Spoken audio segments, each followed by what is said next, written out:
Hi guys, j'espère que vous allez bien. Aujourd'hui, nous allons voir 3 thèmes puissants, très prononcés, qui vont vous aider à pouvoir exprimer votre opinion sans toutefois avoir à faire de grandes phrases.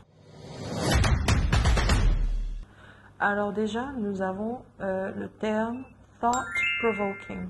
Alors celui-ci est ce qu'on appelle en anglais self-explanatory. Ça veut dire que à l'entendre, on peut déjà s'imaginer sa signification.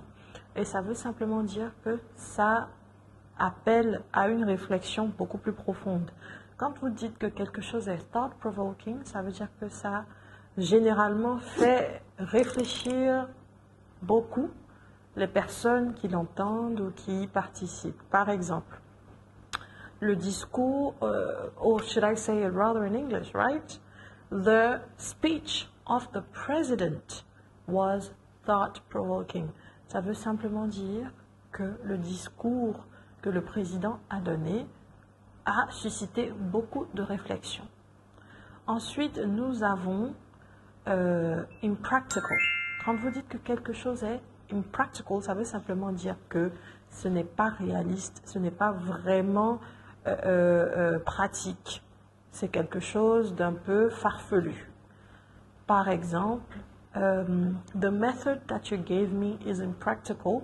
Ça veut dire que c'est difficile à suivre parce que dans la logique des faits, ça ne rime pas forcément, ça ne répond pas vraiment à quelque chose. C'est quelque chose d'irréalisable. Ok? Et enfin, nous avons le terme short-sighted.